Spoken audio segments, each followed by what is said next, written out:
আসসালামু আলাইকুম। আজকে আমি বেগুন দিয়ে শুটকি দিয়ে রান্না করব।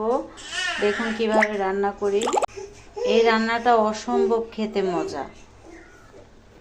এই দেখুন, এই যে আমি বেগুন নিয়েছি, লম্বা বেগুনটা এভাবে কেটে নিতে হবে। এটা হলো লটকা মাছের শুটকি। তারপর এখানে আলু নিয়েছি, টমেটো নিয়েছি, পেঁয়াজ, কাঁচামরিচ, ধনিয়া পাতা আর হলো রসুন। প্রথমে আমি যেটা করব, এই যে বেগুনটাকে ভেজে নেব। হলুদ মরিচ লবণ দিয়ে বেগুনটাকে ভেজে নিতে হবে। এই যে বেগুনটা আমি প্যানে দিয়ে দিয়েছি, এখন আমি ভেজে নিব এটা তেলে। এই যে দেখুন, এইভাবে বেগুনটা ভেজে নিয়েছি। এখন আমি ঠিক আলুটাও এইভাবে ভেজে নেব। এইদিকে আমি তেল বসিয়ে দিয়েছি। তেল বসিয়ে দিয়ে এই যে পেঁয়াজগুলো দিয়ে দেবো। দেখুন, এই যে পেঁয়াজ, রসুন, মরিচ যা আছে এগুলো আমি দিয়ে ভেজে নেব ভালো করে।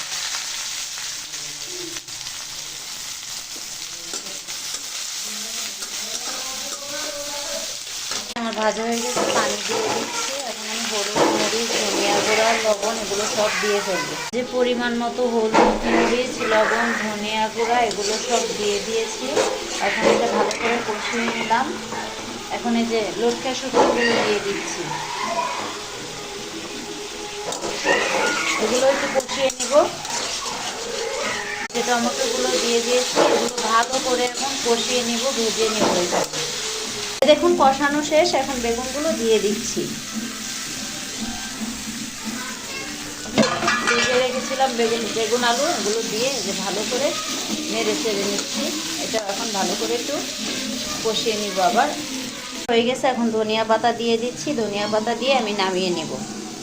যেভাবে পরিবেশন করে নেবেন, এভাবে যদি রান্না করে ভাত খান, একদম পেট ভরে ভাত খাওয়া যাবে।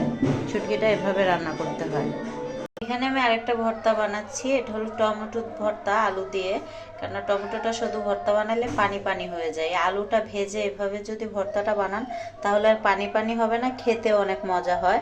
পেঁয়াজটাও ভেজে নিয়েছি, শুকনো মরিচ ভেজে নিয়েছি, ধনিয়া পাতা নিয়েছি। এখন এই যে লবণ দিলাম, সরিষার তেল দিচ্ছি। এগুলো এই যে মাখিয়ে নিচ্ছি মরিচগুলো আগে। দেখুন, এই যে এটা ভালো করে এটা মরিচটা মিহিন করতে হবে।